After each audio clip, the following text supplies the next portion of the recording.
আপনার তো জেল জীবন শুরু হলো। জেল জীবন শুরুর পর জেলে থাকতেই আপনার প্রাণপ্রিয় প্রতিষ্ঠান সেটি 2015 সালের 25শে নভেম্বর দখল হয়ে গেল। কারা করলো?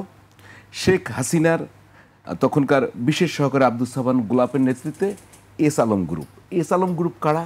যারা বাংলাদেশ থেকে হাজার হাজার কোটি টাকা পাচার করে ব্যাংক ব্যবস্থা, আর্থিক ব্যবস্থাকে ফোকলা করে ফেলল।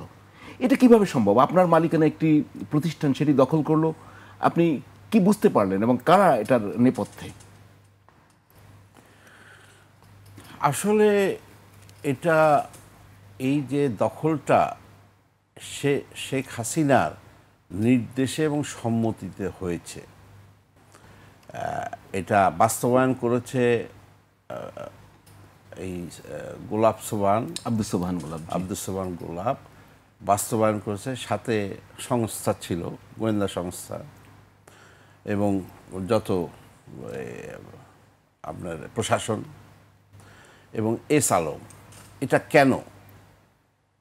শেখ হাসিনা সবসময় মনে করত যে 21শে টিভি তার টিভি, কারণ সেই প্রথম প্রাইভেট টেলিভিশন হিসাবে এই যে টেরিস্ট্রিয়াল টিভি, ইটিভি অনুমোদন দিয়েছিল 96 সালে যখন সে ক্ষমতায়। জি, এই জন্য তার একটা, সে বলতো যেটা আমার টিভি, আমার দেওয়া টিভি, ঠিক আছে। এখন সে যখন দেখলো যে এই যে 14 সালের পরে যে এই আব্দুস সালাম একে কন্ট্রোল করা যাচ্ছে না, তখন ডিসিশন নিল যে ওকে ঠিক আছে, তাহলে তাই এই প্রতিষ্ঠানটা তার কাছ থেকে কেড়ে নিতে হবে। কেড়ে নিতে হলে কিভাবে করতে হবে? তখন সে তখন এই এস আলমকে দিয়ে আব্দুস সোবহান গোলাপ এবং প্রশাসনের মাধ্যমে এই জিনিসটা দখল করলো 25শে নভেম্বর। আপনাকে বুঝতে হবে, আমি জেলে গেলাম হচ্ছে জানুয়ারিতে, 6 জানুয়ারি। তাহলে দীর্ঘ 11 মাস পর কেন দখল? কারণ এই 11 মাসে তার প্রস্তুতি নিয়েছে, কাগজপত্র, কারণ এখানে তো এস আলম ছিল না, এখানে মানে মেজরিটি শেয়ার হোল্ডিং ছিল আমার, এবং আমি চেয়ারম্যান, রানিং চেয়ারম্যান।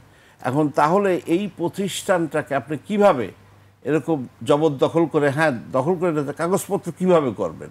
তাহলে এই দীর্ঘ সময় তারা মানে নতুন করে কাগজ সৃজন করেছে, বিভিন্নভাবে কাগজপত্র করে আরজেসি দিয়ে এই সমস্ত করেছে, যেগুলো সবই ইললিগাল, বেআইনিভাবে। কিন্তু এই যে রাষ্ট্রীয় পৃষ্ঠপোষকতায় তারা করতে পেরেছে। এইভাবে তারা অ্যাকচুয়ালি এই 25শে নভেম্বরে প্রতিষ্ঠানটি দখলে নেয়।